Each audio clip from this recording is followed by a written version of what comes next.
वालेकुम दोस्तों, कल हमने एक वीडियो चढ़ाई थी जिसमें हमने बोला था कि हमदना के साथ उसकी मम्मा थी। लेकिन जब हमने लोकल से पूछा तो फिर पता चला कि उसकी मम्मा उसके साथ नहीं थी। एक्चुअल में उसका पापा, उसका अंकल और उसका मामू और उसकी छोटी बहन उनके साथ थी।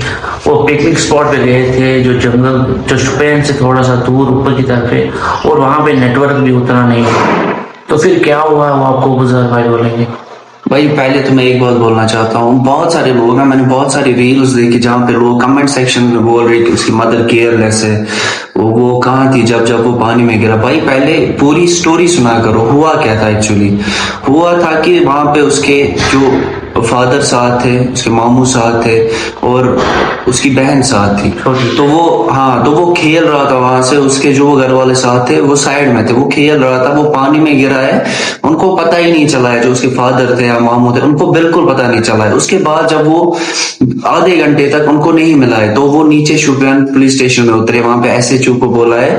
फिर जाके जब पुलिस ऊपर आई तो फिर वहां पे CCTV फुटेज चेक करी है, फिर जाके पता चला उनको कि वो जो छोटा बच्चा है वो पानी में गिरा है। फिर जाके उनको पता चला, वरना अगर उस टाइम पे कोई भी देखता तो वो ऑब्वियस सी बात है कि वो कोई ना कोई तो बचा ही लेता है, चाहे घर वालों में से कोई देखता है या चाहे कोई लोकली वहां का देख लेता है। तो पहले ना पूरी स्टोरी सुना करो, ये ना फजूल में आप कमेंट करते हो कि उसकी माँ केयरलेस है, वो अगर और कोई माँ होती वो जंप करती। और बहुत सारे लोग इस पे भी वीडियोस बना रहे हैं कि उसकी माँ केयरलेस है, ये है वो है।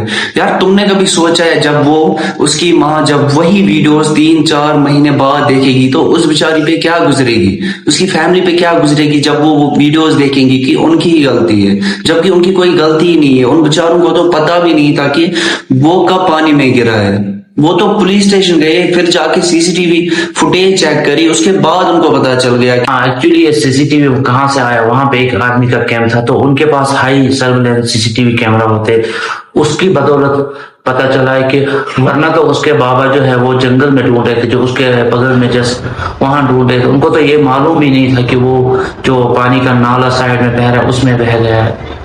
तो आफ्टर दैट जब उसका बाबा शुपैन पहुंचा, पुलिस आई, उन्होंने आर्मी कैंप से वो CCTV फुटेज की, उसके बाद पता चला।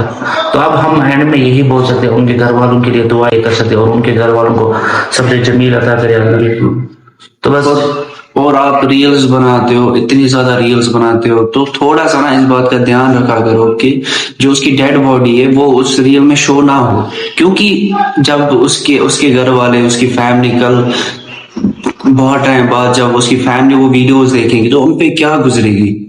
तो अगर आप सच में कुछ करना चाहते हो ना तो उस बच्चे के लिए, उसकी फैमिली के लिए ना बस दुआ करो। और अब हम कर भी क्या सकते हैं, हमारी रील्स बनाने से उनका वो गुलाब थोड़ी ना वापस आएगा, उनका वो छोटा 3 साल का बच्चा थोड़ी ना वापस आएगा। अब बस दुआ करो उनके लिए, बस इतना। उनको सब्र जमील अता करे। आमीन। अल्लाह हाफ़िज़।